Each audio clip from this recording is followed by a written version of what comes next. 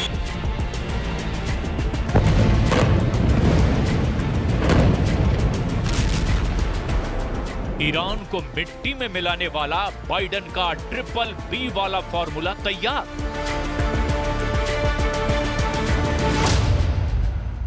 אני מעריך מאוד, מאוד את תמיכת ארצות הברית. והמדיניות שלי היא פשוטה. כשאפשר אני אומר כן, אבל כשצריך אני אומר לא. लेकिन triple B का खतरा रूस को डराने के लिए भी है। रूस के कई आधुनिक हथियार पहले ही ईरान पहुंच चुके हैं और ऐसा लगातार दावा किया जा रहा है।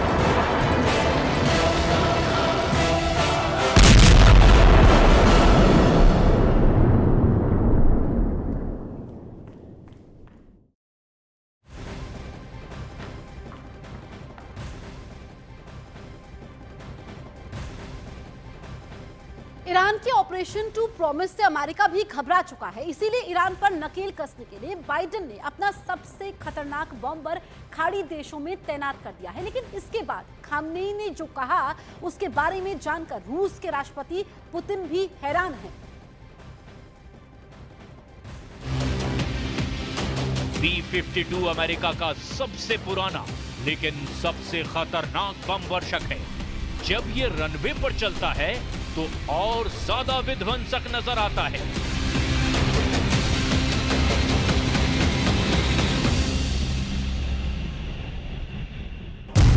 अमेरिका का B-52 32,000 किलो के बम लेकर उड़ता है। ये एक न्यूक्लियर बम वर्षक विमान है। 8 इंजन की पावर से उड़ने वाला B-52 दुनिया का सबसे पुराना और सबसे खतरनाक बॉम्बर माना जाता है। इस बम वर्षक विमान को अमेरिका हमेशा एक बहुत ही खतरनाक मैसेज के रूप में इस्तेमाल करता आया है। लेकिन इस बार वो रूस, चीन या फिर उत्तर कोरिया के सामने नहीं, बल्कि टकराव ईरान के साथ है, जो पहले भी उसके आधुनिक 2 ही विमानों को घुसपैठ करने पर मार गिराता रहा है। और अब इजराइल पर 2 बार बैलिस्टिक मिसाइलों से हमले के बाद नेतन्याहू का सबसे बड़ा डर बन चुका है। लेकिन अमेरिका साथ है। B-52 बम वर्षक को वॉर जोन में उतारकर अमेरिका इस वक्त बहुत ज्यादा आक्रामक हो गया है। अब ईरान और इजराइल के बीच किसी भी वक्त बड़ी और नॉन स्टॉप जंग छिड़ सकती है। तब पश्चिम एशिया में अमेरिका का B-52 परमाणु बम वर्षक विमान लाना खामनेई से ज्यादा पुतिन को बड़ा सिग्नल है।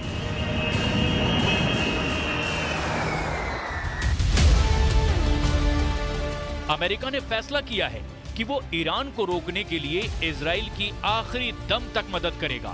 वहीं दूसरी तरफ है खाड़ी के आसपास उसके तमाम मिलिट्री अड्डे। ये दोनों ईरान का सबसे बड़ा टारगेट बने हुए हैं और ईरान से आर पार का युद्ध शुरू हुआ तो खामनेई का ऑर्डर इन दोनों पर मौत बरसाएगा। ये बात बाइडेन भी जानते हैं।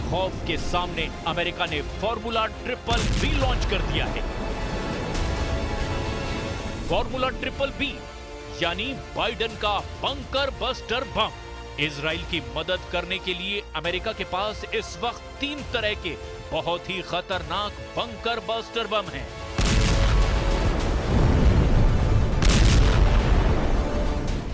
पहला है GBU-28, दूसरा है GBU-72 और तीसरा है GBU-57।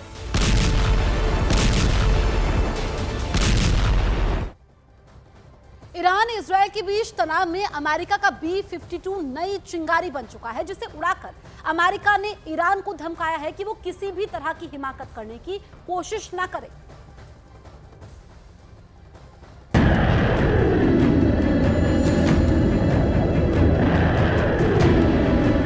अब तक इजराइल ने हमास और हिजबुल्लाह की सुरंगों को छोटे बमों से तबाह किया, लेकिन ईरान उसके सामने बड़ा चैलेंज है। ईरान के अंडरग्राउंड एयरबेस और मिलिट्री ठिकानों को निपटाने के लिए अब इजराइल को अमेरिका का फॉर्मूला बी अपनाने की जरूरत है। फॉर्मूला बी कैसे काम करता है उसे भी बहुत गौर से समझिएगा।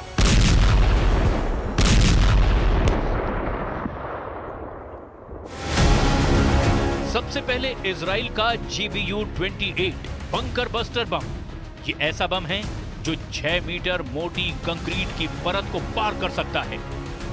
अगर ये बम फेल हुआ तो GBU-72 हाजिर है, जो 30 मीटर मोटी कंक्रीट को भेद सकता है और उसके बाद इस बम का ब्लास्ट होता है। ये ऐसे बम हैं जो F-15 जैसे फाइटर जेट से लॉन्च किए जा सकते हैं, लेकिन जब इससे भी बड़े बम से हमला करना हो तो उसके लिए इजराइल के पास बड़े विमान नहीं हैं। और अब तक इजराइल ने अपनी बमबारी में 3 तरह के फाइटर जेट इस्तेमाल किए हैं। F-16 से लेकर F-15 और F-35 पर बंकर बस्टर बम लोड किए जाते हैं और फिर उनसे बेरूत और दक्षिणी लेबनान से लेकर गाजा और तेहरान तक बमबारी की जाती है। लेकिन ऐसे मिशन की कमी है कि छोटे विमानों पर बम का साइज भी छोटा होता है। इसीलिए जब तीसरा विकल्प GBU-57 हो तो इसे लॉन्च करने वाला प्लेटफॉर्म यानी विमान भी बड़ा चाहिए। GBU-57 अमेरिका का सबसे ताकतवर बम है, जो 60 मीटर की सतह को भेदने के बाद तबाही मचाता है, यानी जमीन को 60 मीटर चीरता हुआ धमाका करता है। इस बम को सिर्फ अमेरिका के बड़े बम वर्षक विमान जैसे B-52 या B-2 ही लॉन्च कर सकता है। ये बम जिस गहराई में जाकर फटते हैं वहां कुछ भी नहीं बचता। मिसाल के तौर पर जब 30 मीटर की गहराई में किसी सुरंग में 1000 किलो विस्फोट फटेगा तो अंदाजा लगाया जा सकता है कि कैसे पूरा अंडरग्राउंड बंकर, सुरंग या एयरबेस एक बार में ढह सकता है। यहाँ पर छुपा दुश्मन कितना भी सुरक्षित महसूस क्यों न करे, आखिरकार वो मारा जाएगा।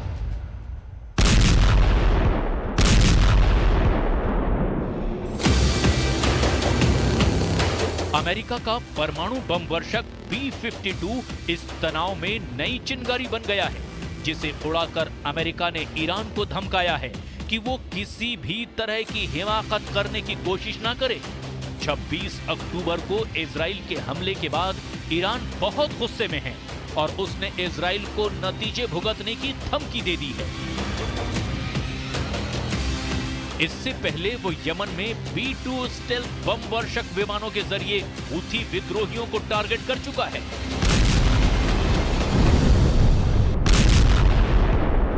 The employment of the B-2 bomber was a unique demonstration of the United States' ability to target facilities that our adversaries seek to keep out of reach, no matter how deeply buried underground, hardened, or fortified.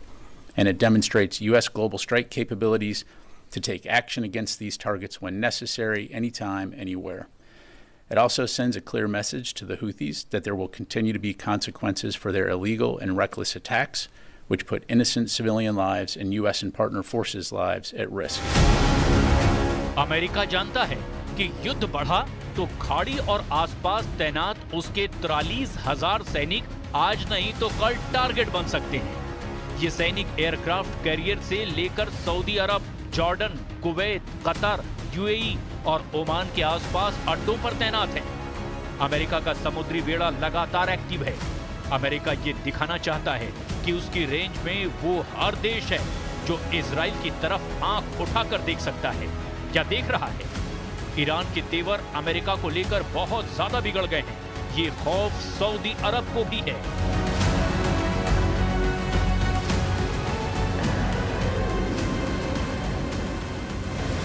Made it clear to our Iranian counterparts that it is important that we avoid any further escalation. My sense is that at least on their side that they realize the risks of escalation and would prefer to avoid it. Saudi Arab अब Iran के रिश्ते बेहतर हो चुके हैं, लेकिन Iran बार बार warning दे रहा है कि अमेरिका इजराइल के साथ लड़ा तो खाड़ी में अमेरिका के अड्डे भी तबाह कर दिए जाएंगे। अब इस बात से सऊदी अरब का परेशान होना भी बहुत लाजमी है, क्योंकि अमेरिका के कई अड्डे सऊदी अरब में भी हैं। ये युद्ध अगर बढ़ा तो इजराइल और अमेरिका के अड्डों के खिलाफ बटन दबाने ईरान के बड़े बड़े कमांडर भी तैनात हैं।